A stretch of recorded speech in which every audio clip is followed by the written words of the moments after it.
Hi, everybody. This is Gino Vanelli. You're listening to Rainbow Country with Mark Tara.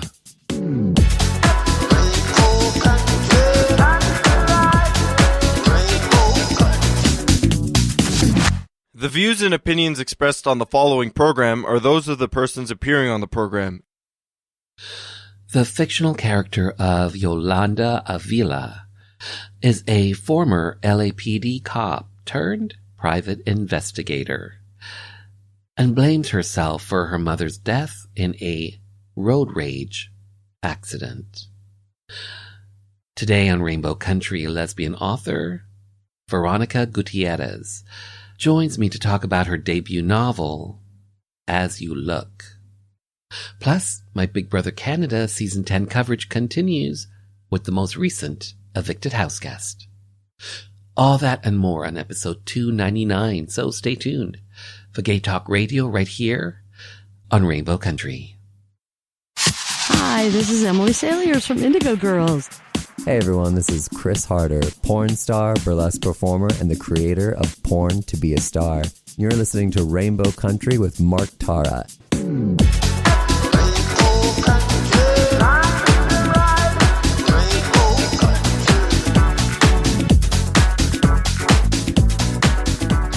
Well, hello and welcome to a brand new journey through Rainbow Country. As I like to call it, a little gay radio show working to give voice to the LGBT community and beyond. And as always, I am your tour guide through Rainbow Country. I'm producer and host, Mark Tara.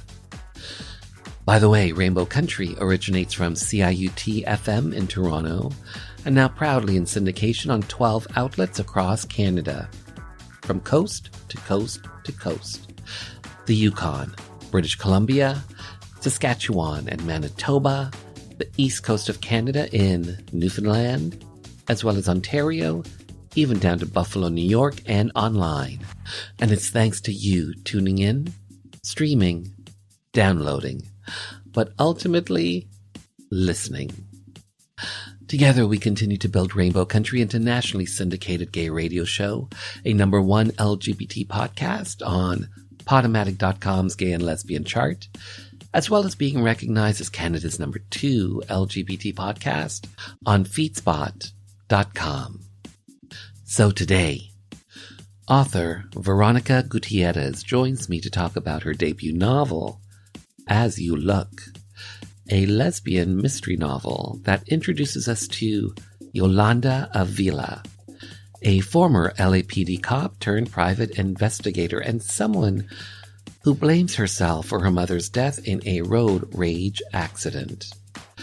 We'll find out all about As You Look, and we'll also get some readings from the author herself. Plus in hour 2, music from LGBT artists, independent artists, voices that we've come to know and love in classic disco, classic 80s, classic house, and on this episode I'm featuring some classic Canadian disco, some 80s as well as some gay electronic. But up first, my Big Brother Canada Season 10 coverage continues with the most recent Evicted Houseguest.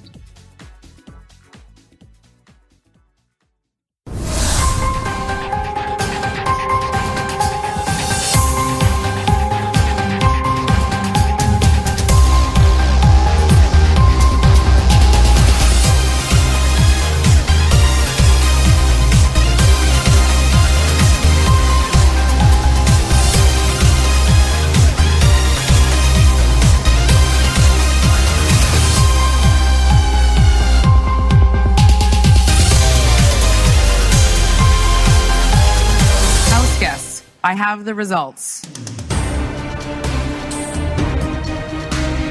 By a unanimous vote, JC Lynn, I'm sorry, you've been evicted from the Big Brother Canada house. Please get your things and say your goodbyes. All right, bring it in over here, everybody. Okay, group hug. I love hate you all so much. I love hate you all so much. And please, for the love of God, someone just let me know what's behind the red door. Oh my God. May the best person win. Thank you, Jay. Bye. Hi, JC Lynn. Hi, Mark. Hi. First of all, a big congrats on making it onto Big Brother Canada season 10. Thank you. Plus you're heading off to the jury. I'm interested to know, what are you looking forward to in the jury house? So I actually arrived last night, and it is just all good vibes in here. I am so excited to just talk about the game with everybody, find out about everyone's little secrets that I've been wondering about all season long, and just finally getting to decompress, relax a little bit, spend time outside. We get to see grass and trees, which is amazing. So just all of it. And I'm, of course, so excited to be able to decide who gets to win this game and take it all. Let's talk about that vote. Unanimous. Surprising? Not at all surprising. I knew for a fact that Kevin and Helena were obviously going to vote together. They've been voting as a unit pretty much for the entirety of the game. And they told me beforehand, I told them, you know what, at least let me know, show me some respect and let me know where your vote's going to go beforehand. So I'm not going into this blind. I had a feeling this was probably my week to go.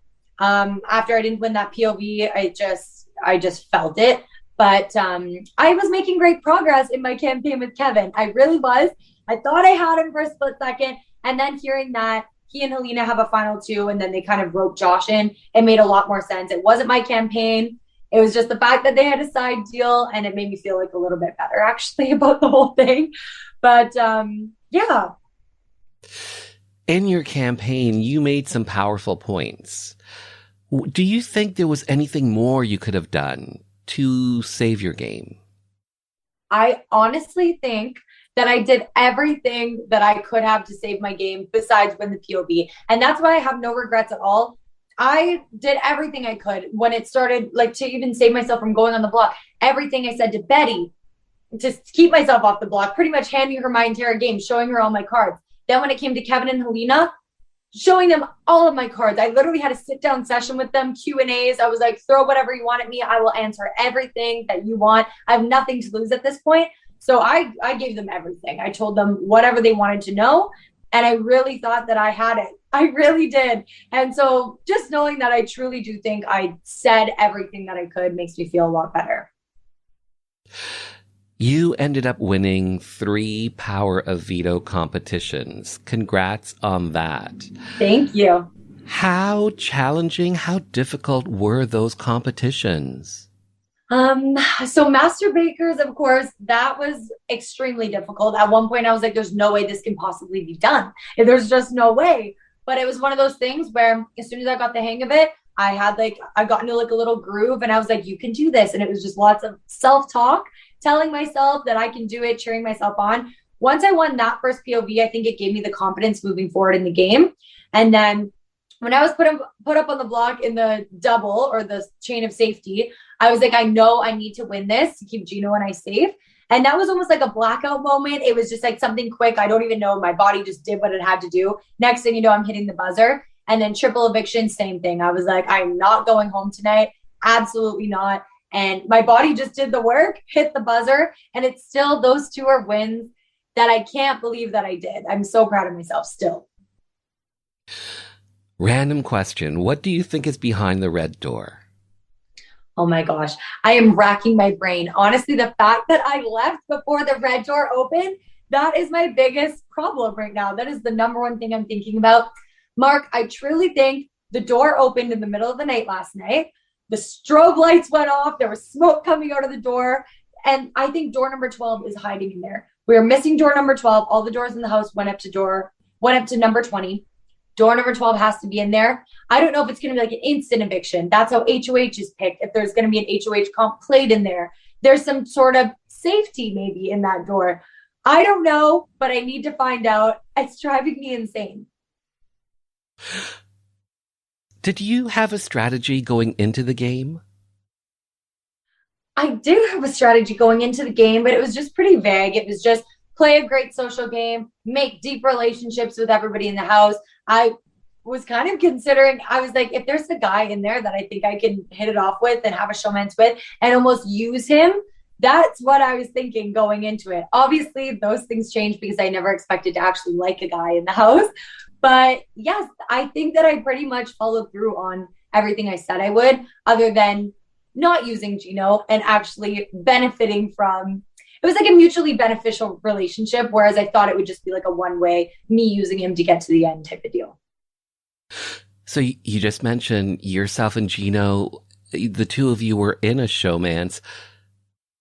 So was any of that strategy?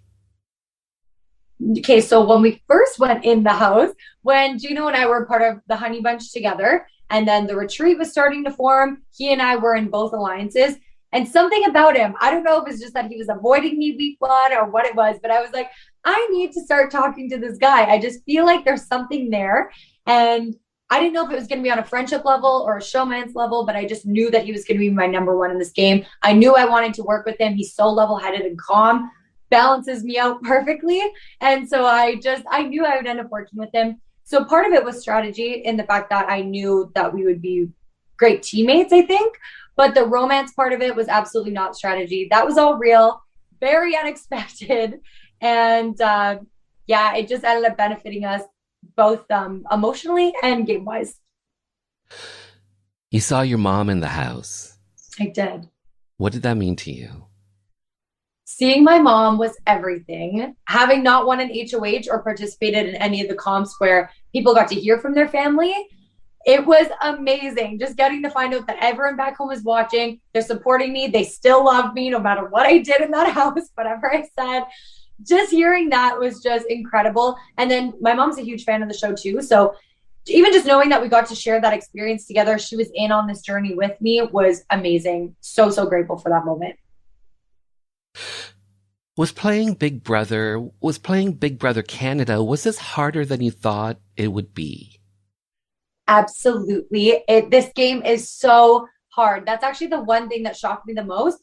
Being a viewer, you're sitting on your couch and you're like, you have all of the information. You're seeing everyone's DRs. You know exactly who's aligned, what's happening. So I just thought, for some reason, going into the house, it would kind of be like that. I'm like, oh, it'll just be very easy to tell who's lying, who's not. It is not. It is so freaking hard. I will never judge anybody who plays this game again.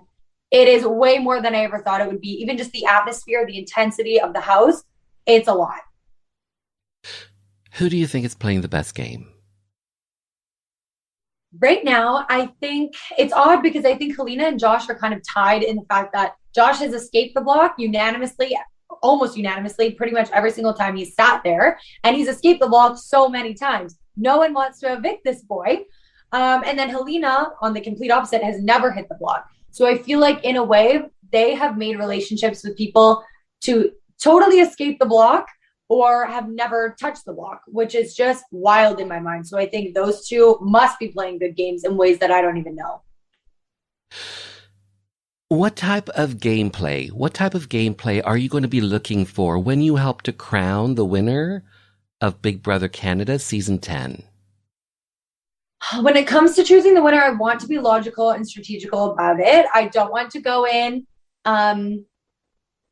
with any bitter feelings, even though right now it's a little hard to think about. But I think in a few business days, we'll be okay. We'll be able to think logically. But I think I'm just looking for a well-rounded player, somebody who played a great social game, who maybe has some comp wins, somebody who was straightforward, stuck by their actions. They were, strong in that way, had influence in the game. And maybe if somebody has a few secrets that they want to pull out on finale night that no one knew about, maybe that they had a hand in the house, that will definitely kind of take me over, I think, a little bit too. My last question for you. Best part about being part of Big Brother Canada Season 10? Okay. That's a great question. Although the entire season was absolutely chaotic and at times extremely hard, I think just having gotten to play this game that I absolutely love with all of these random people from all across Canada. We come from all different walks of life, all different backgrounds, different ages. The diversity in the house was amazing. So just to connect with these people that I never would have had we not been in the house together was incredible. JC Lynn, thank you so much for your time. Thank you, Mark. Big Brother Canada airs on Global TV Mondays, Wednesdays, and Thursdays. Check your local listing for airtime.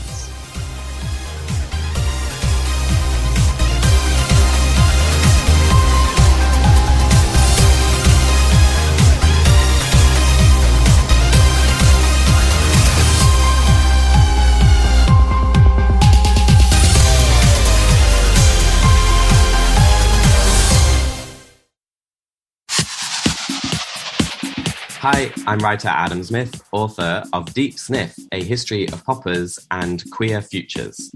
You're listening to Rainbow Country with Mark Tara.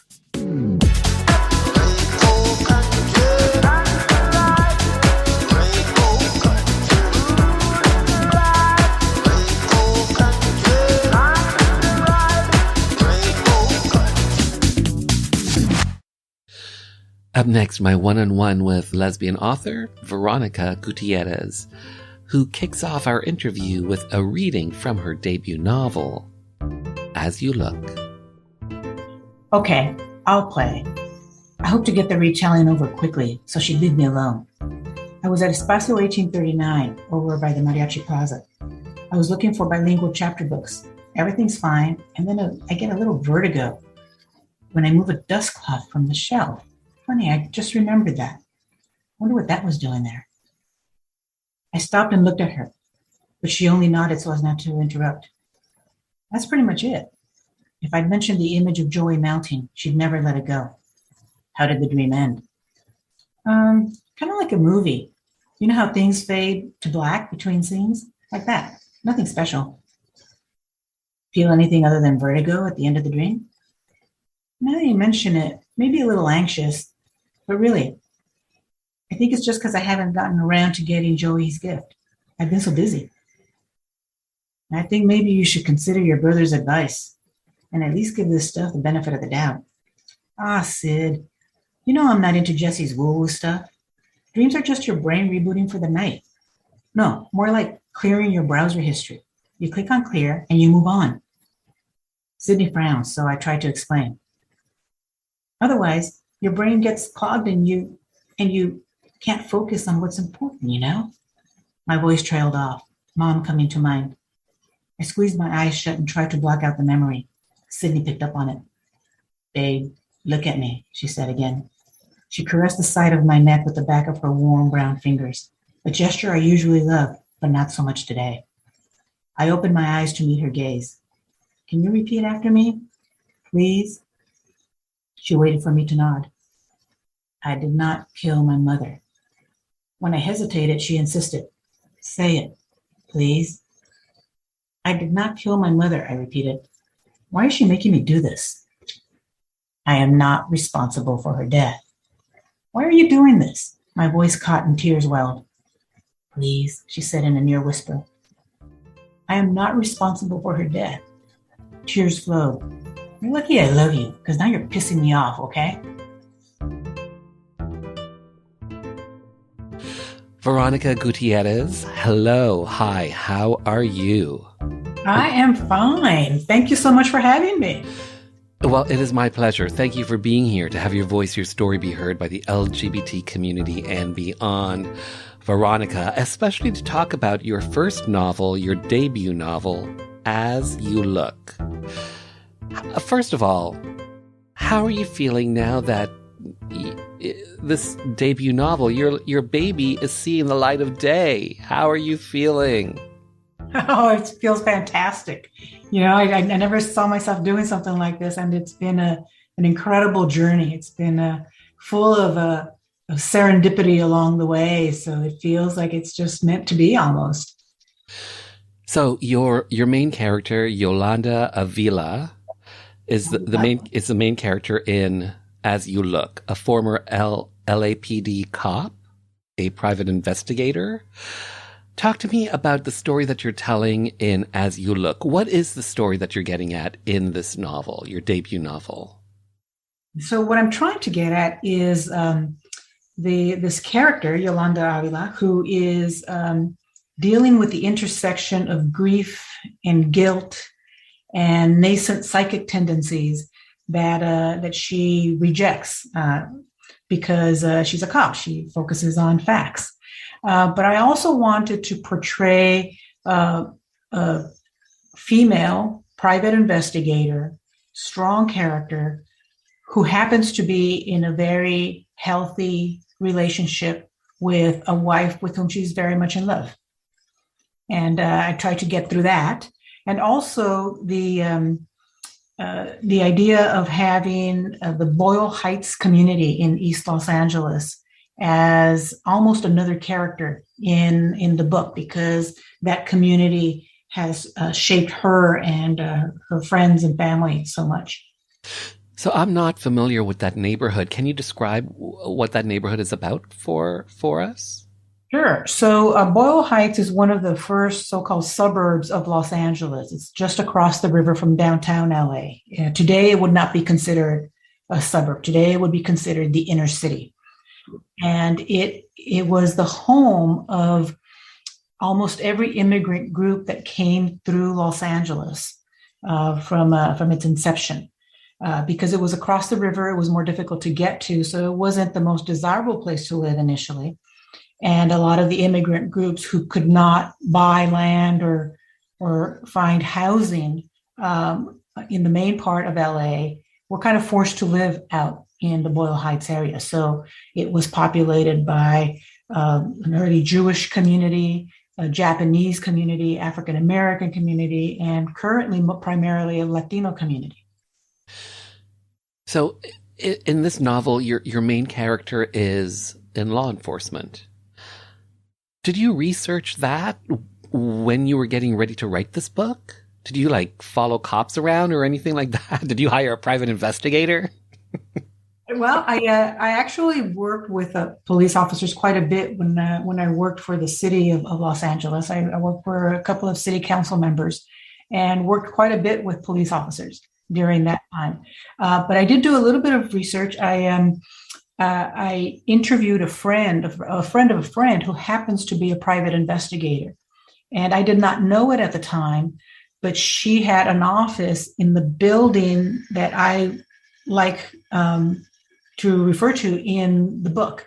And so it was a wonderful coincidence that she was there. And I'm looking forward to using that building more in the future as well.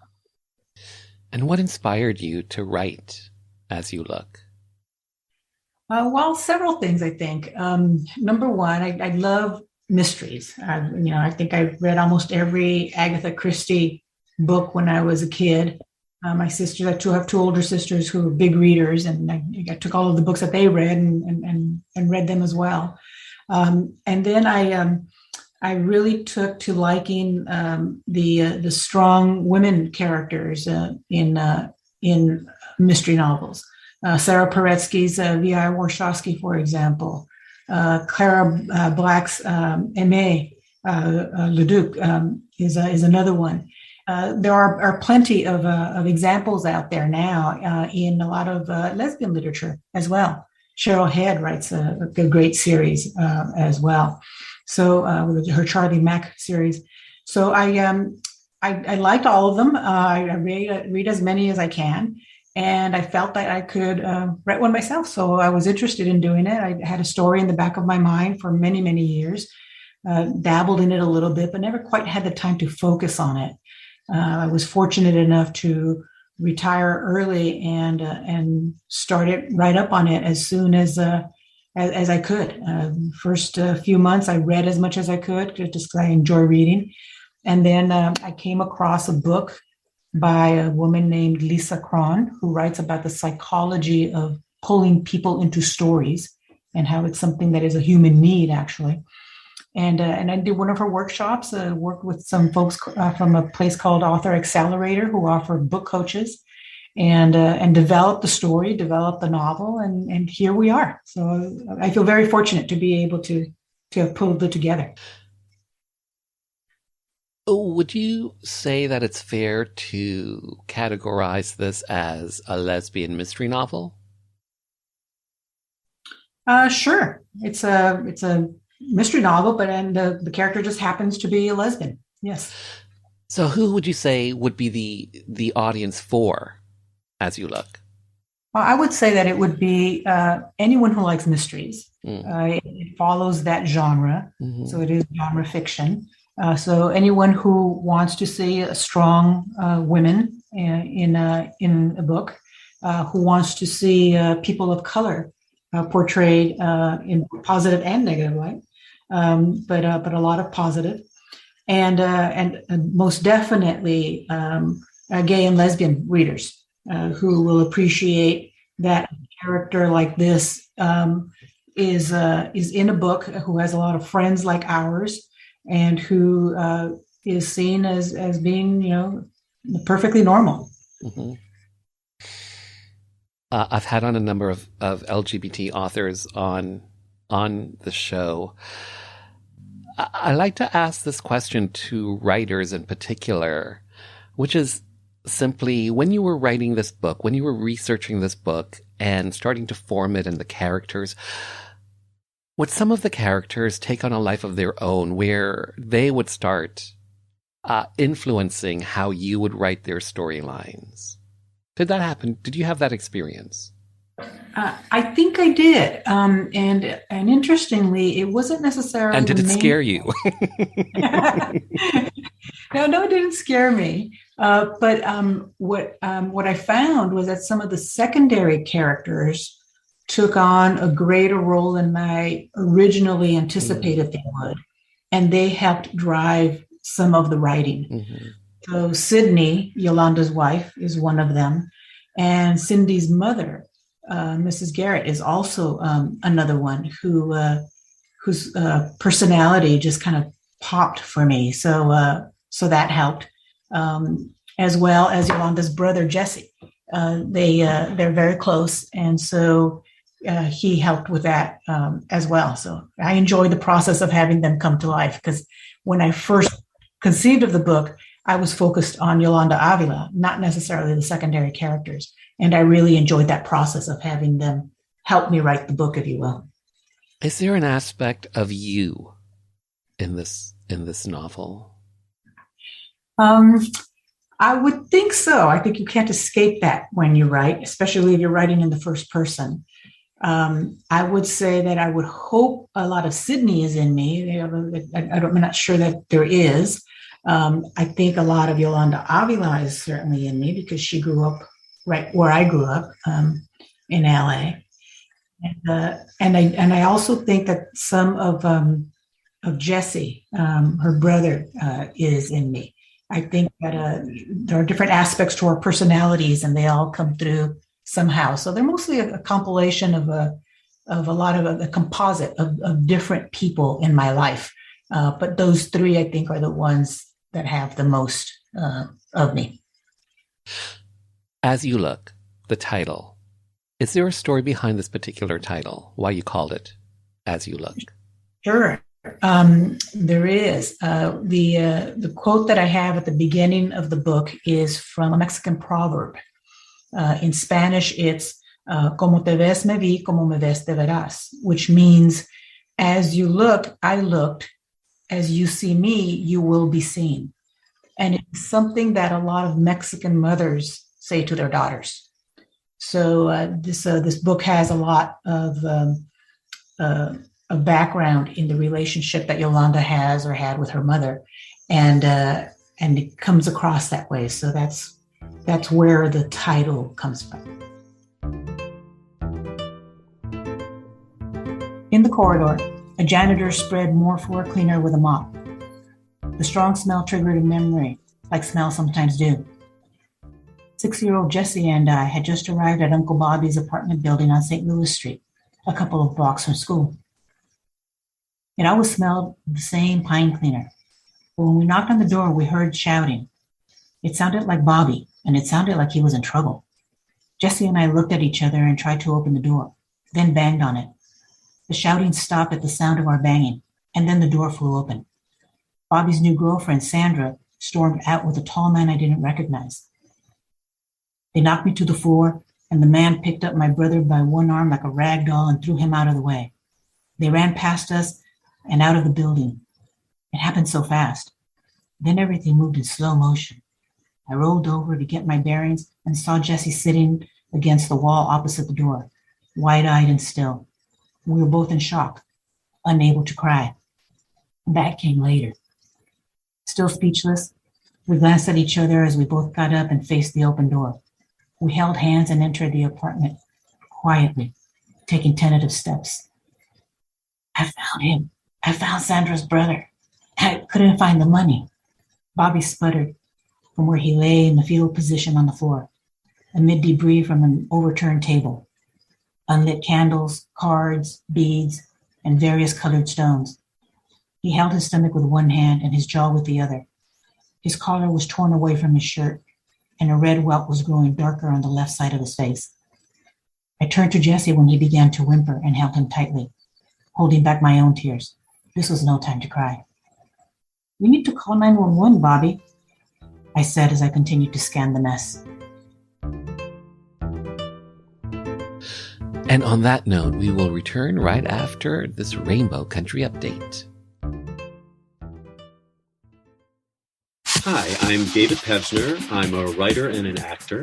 My memoir, Damn Shame, a memoir of desire, defiance, and show tunes, is out now. You're listening to Rainbow Country with Mark Tara.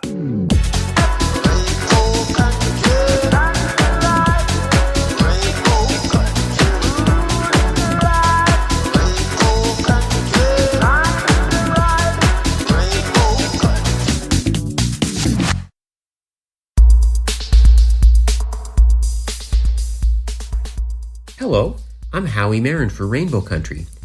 After 2 years, events are finally able to start coming back in full force, including my favorite kind of event, film festivals. We have the Hot Docs Festival in theaters across Toronto and streaming nationwide from April 28th to May 8th. This year's Hot Docs Festival has something for everyone: Slovakian political true crime, Filipino environmental activism, Chilean UFO hunters, pigeon racing across the globe. There are some deeply moving docs about estranged families splitting apart, found family members coming together, and family secrets coming to light. If you have any kind of interest at all, you'll find some compelling films at this festival. Still Working 9 to 5 revisits the movie 9 to 5, both as a beloved film, but also how its subject matter and message about equality and fairness for working women is still very much as relevant today as it was 40 years ago. It reunites the stars of the film, the TV series, the Broadway musical, and other stars from other versions of the film. Beautiful Scars follows Tom Wilson, frontman of Junkhouse, on an intimate journey to find himself over his lifetime, his secretive upbringing, and a lifetime of clues that ultimately led him to a discovery about himself that changes his entire sense of being. Relative, following 4 generations of an Italian-American family, as one survivor discusses the sexual abuse she suffered, she unlocks stories of multi-generational abuse throughout her family in an exploration of and breaking the silence of trauma. $1 Million Pigeons, showcasing the global industry of pigeon racing in countries all over the world with contestants entering from everywhere else in the world. Whether you're a worker breeding pigeons in your back shed or someone rich who can afford the best pigeon money can buy, you still need to be a world-class breeder if you want to beat the countless other contestants with as many birds as they can afford to enter if you want to win that $1 million prize. Whether in person or online, go explore the world, explore someone's personal story, or just want to see what other people have been up to these past 2 years, you're going to find something inspiring, amazing, and fulfilling at the Hot Docs Festival this year.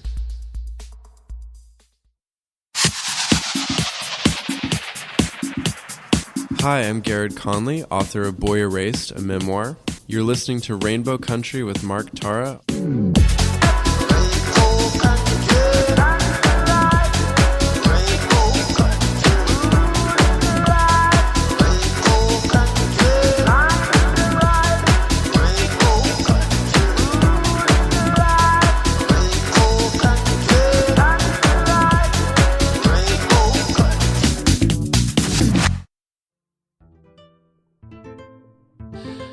So, you have been a community organizer, a civil rights attorney, a municipal employee, a nonprofit leader, a corporate executive. You've been busy. But here's a question. When did you realize that you had a talent for writing? Well, part of it, I think, is from having read as much as I do. I just enjoy reading.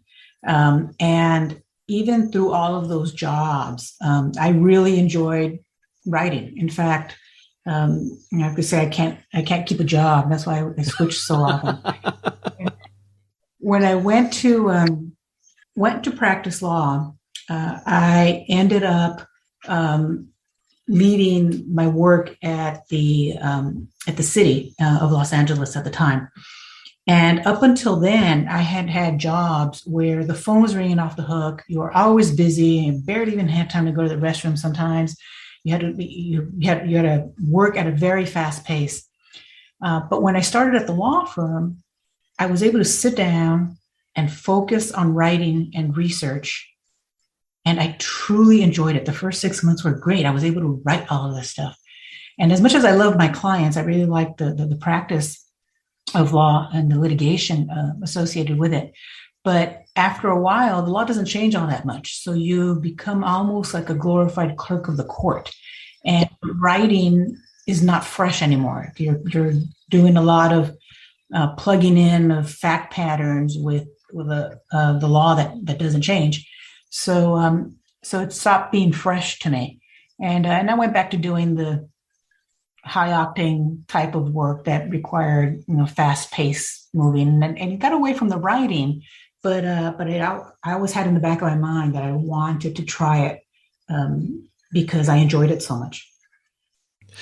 Earlier, you talked about what inspired this novel, but what I'm interested to know is, I think it's fair to say that, a lot of us have ideas and aspirations. It's another thing to act upon it and to manifest it.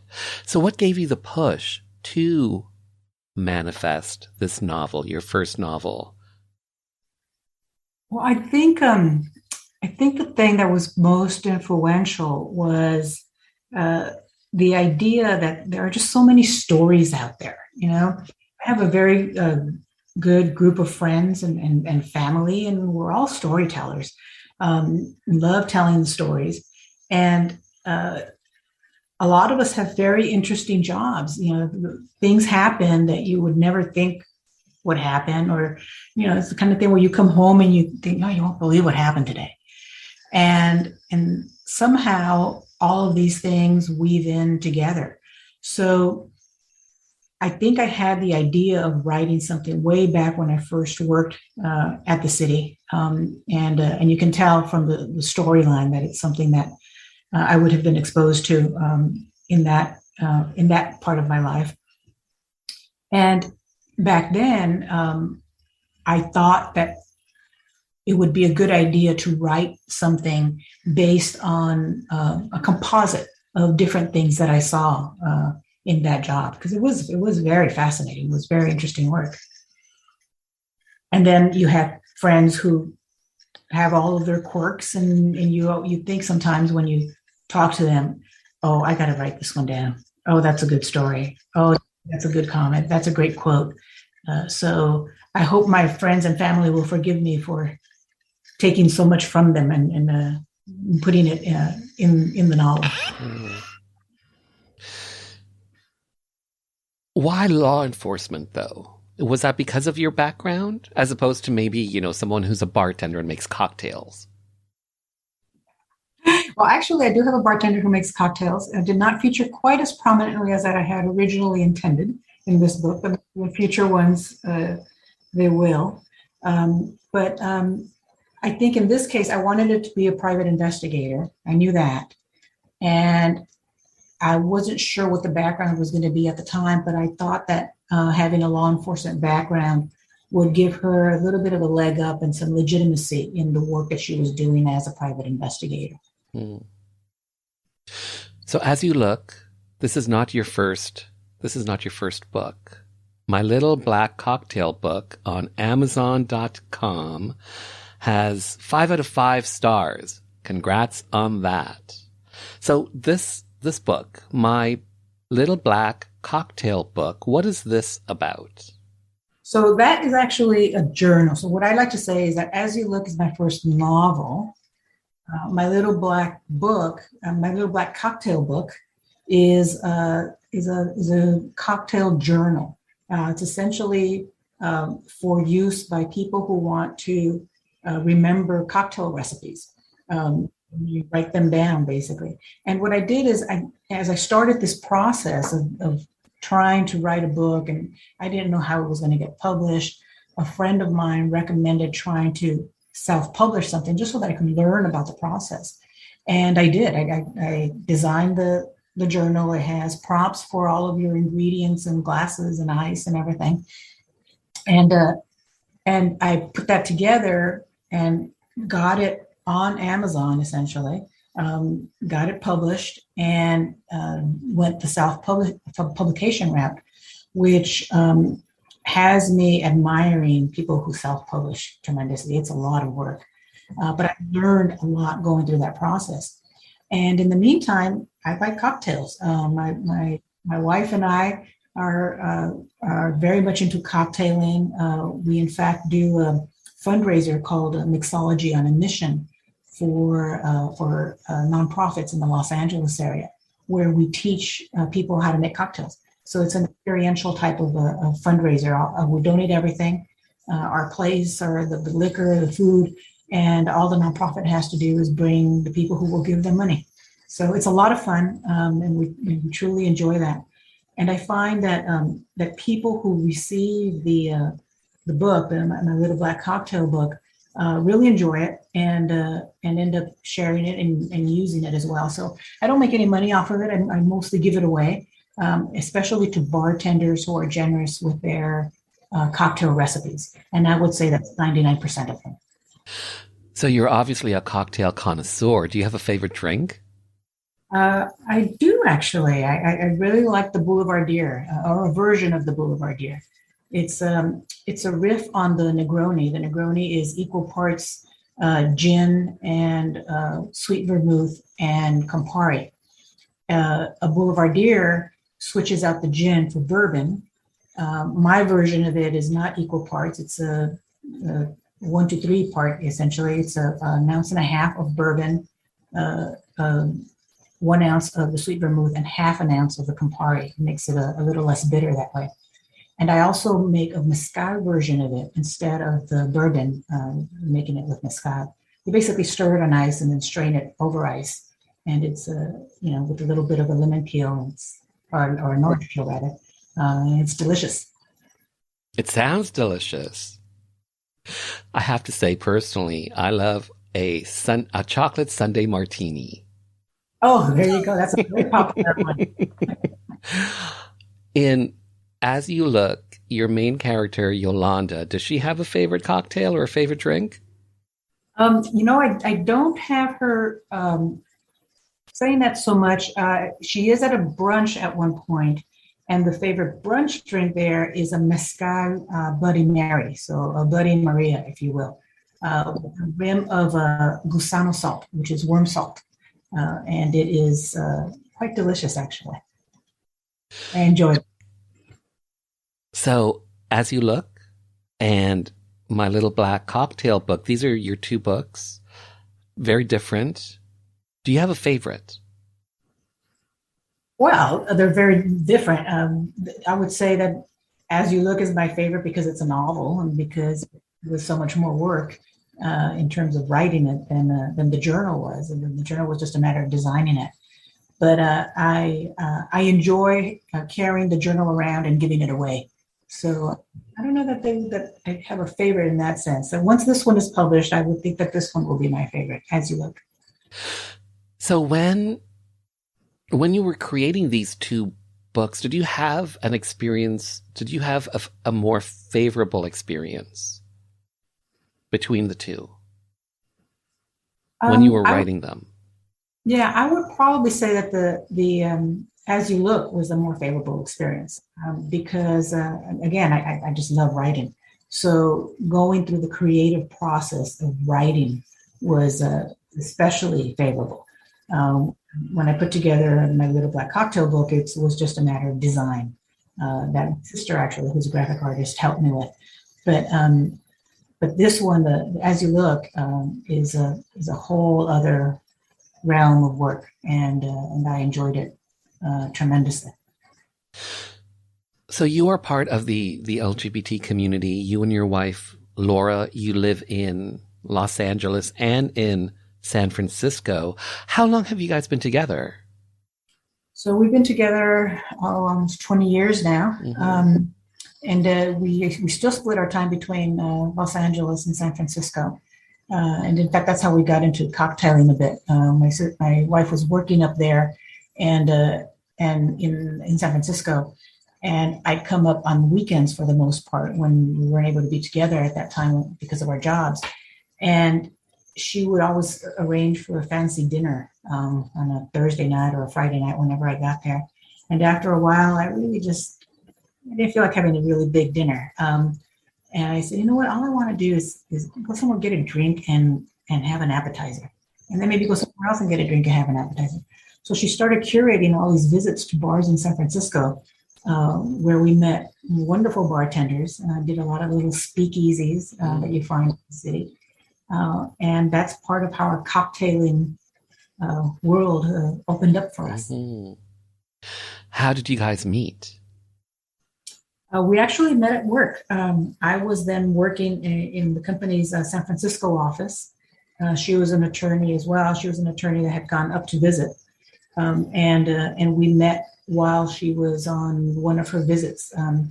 She had brought up her mother because she was going to be there for a couple of weeks. And I thought that was really special that she wanted to treat her mother and bring her up to the city with her. And then we learned that we actually had homes less than a mile apart here in Los Angeles. Wow. And we had never met in LA. We had never met in the Los Angeles offices of the company. We met not even at like a lesbian bar or gay bar or anything? That's right. That's right. Wow. Yeah.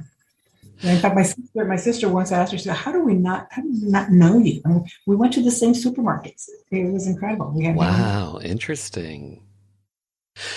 You've been together, 20 years? 20 years now. And how long have you been married? 18, I guess. Let's see, I think it's 18, yes. So growing up, when you were coming of age, did you grow up thinking, hey, one day I'm going to be married and I'm going to be married to the woman that I love? Did you think that would be a possibility for you growing up? Well, growing up, I wasn't really sure about my own sexuality, to tell you the truth. So I was a very late bloomer. I didn't actually think much of marriage at the time. And maybe that was a hint, right? That I didn't necessarily see myself with a man. And I didn't really think about it all that much. I thought I wanted to be married. I wanted to find love, if you will. Mm-hmm. I was fortunate enough to have found it. And you did. Yes. So your first novel, As You Look, this is your first novel, has LGBT characters. For yourself moving forward, is it important for you to have, as a writer, as a creator, to have LGBT representation in future projects, especially like the main characters? Oh, absolutely. Absolutely. In fact, one of the things that I really wanted to get across here was that that we have a community out there that is very supportive, that is very much a big part of all of our lives.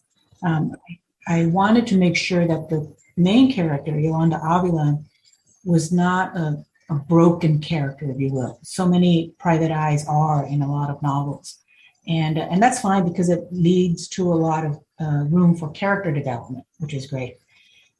But in my case, because she's a lesbian and because my experience is not that of having, a lot of broken characters in my life, I wanted to be able to portray someone who has a positive, loving relationship and a group of friends very much like my friends who are, each other's, ride or die, whether they're straight or gay. And I think that it's important for us as a community to be exposed to that, to be able to relate to the positive relationships that we have in our lives. You have a lot of lesbian stories that are full of tragic drama or a lot of over the top drama. And I find that we don't necessarily have that in our friends group. We have a little bit because life is interesting in different ways. But for the most part, it's just normal. I mean, we get together for football games on Sundays, and that's how a lot of the friendship ended up pulling together as much as we have as a family, as our family of choice, if you will, our chosen family. Is this part of a series, this novel? I hope so. I've started to think of a second book that will take Yolanda and her friends and family on another adventure, if you will. And would this be a mystery series then? Yes, I think so. I don't know if I'll keep it in the first person, but I might have to. I have to talk to some other writers and editors to see what their opinion is on it. But I'll probably dabble in both versions before I decide. But yes, it will definitely be a series featuring Yolanda Avila as the private investigator. And this is your first novel. What was the most challenging part about creating this work? I think the most challenging thing was really just finding the time, to sit down and write, because I had the idea of it, and I'd go on long walks and I'd work through scenes, I'd work through dialogue in my head, and it's easy to come back and write all of that down if you have the time. But the other thing is that when you're writing fiction, you really have to put your mind and soul into it. So you have to create the space to live in that world.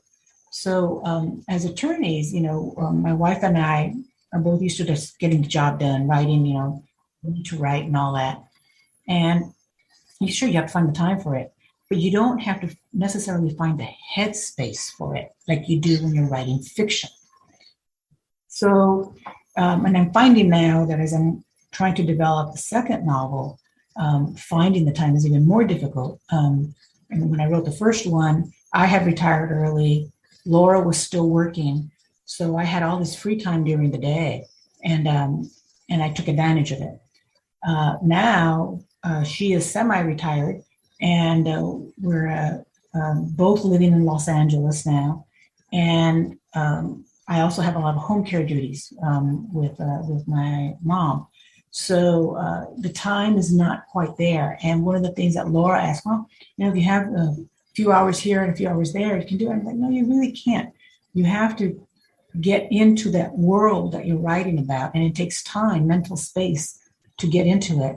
And then you take advantage of it and write forward when you can. And for me, it takes a day or two to get into that mental space. And I haven't quite caught it. So instead, I think what I'm doing is as I go on my walks or whatever, I'm developing some of that dialogue. I'm trying to develop some of the backstory for some of the characters. And I'm jotting down as much as I can for some of that to develop it and have pieces of it in place so that when I do find the time to get into that world, I can write forward. Best part about creating your first novel? The best part was probably... it's done. I don't have to think about it anymore, Mark. probably finishing it. Yes, it was quite fun to be able to just say, okay, it's done. But actually, what was even more fun was getting the news that it was going to be published. I had no idea. It was the first time I'm doing something like this. And I had tried, sending it off to agents. And then I knew about Bella Books, the publisher that ended up embracing my novel. And my third option was going to be to self-publish. Fortunately, Linda Hill, the publisher at Bella Books, liked it, and her team liked it, and gave me a call and said they would run with it. And it's been a wonderful, wonderful experience, actually, going through all of that. My brother, Abel Gutierrez, took the photo for the cover, and my author photo. He's a photographer. He's a teacher and a photographer, and I was very happy that they accepted the cover design with a few tweaks. that was made available because he offered to provide the picture. So when audiences read your novel, As You Look, is there a takeaway? Is there something that you would like your audiences to come away with after they've read As You Look? Well, I think, first of all, I'd like them to want to read more, about Yolanda Avila.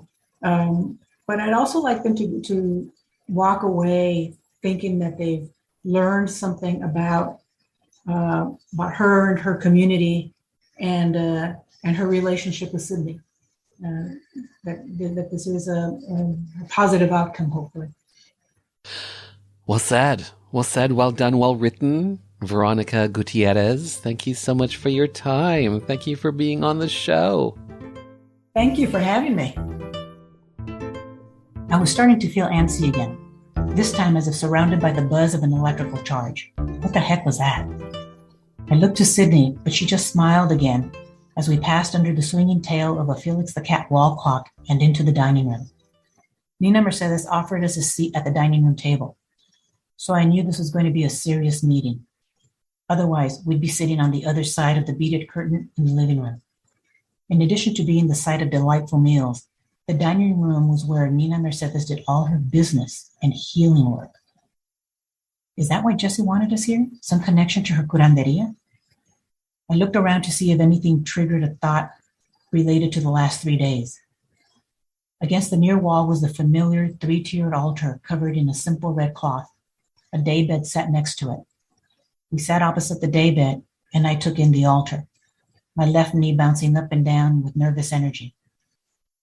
The altar held ceramic saints of various sizes, most of them wearing condensed milk necklaces, home repairers from long ago earthquakes. On the tiers below the saints were an assortment of unlit candles, bottles of holy water, and anointing oils. But pictures of loved ones and others who had passed stood out the most.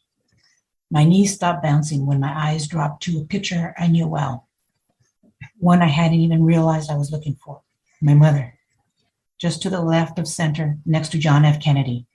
I loved that it wasn't a formal picture like the president's, but a snapshot I took of Mom in open-mouth laughter at a party. It was my contribution to the altar and made me smile every time I saw it. The shadow of guilt did not intrude here, never had. I figured it had something to do with the positive, protective energy of Nina's healing space. Next to Mom's picture, an old Polaroid captured my Uncle Bobby, strutting down what was then called Brooklyn Avenue with a youthful vigor. Forever young when you die young, Mom used to say. As You Look is available wherever you get your favorite books, and on Amazon.com it has 4 out of 5 stars. For even more on this author, check out her website, VeronicaGutierrez.com.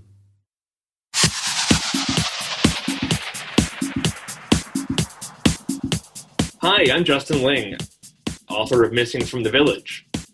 You're listening to Rainbow Country with Mark Tara.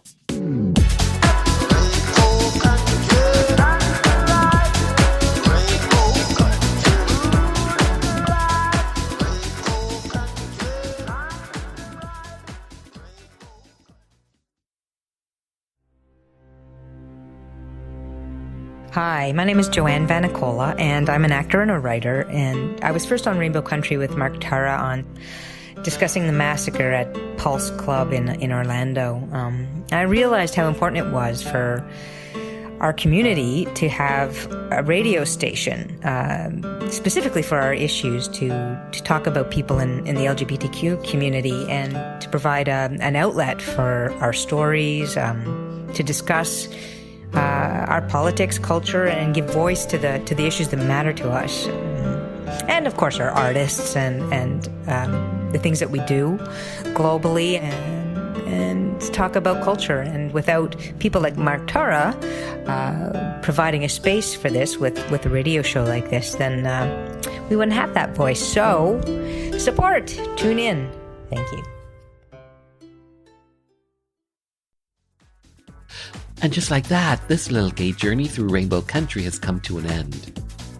For the full 2-hour episode, head over to marktara.com where everything is connected and hit the archives banner. To keep up to date with the show, follow me on socials at Mark Tara. The podcast is available on all major platforms, including audible.com and iHeartRadio. And finally, I want to take this time to thank you for taking your time to be with me. Remember, we are living in days of making dreams come true. So believe in yourself, and the world will believe in you.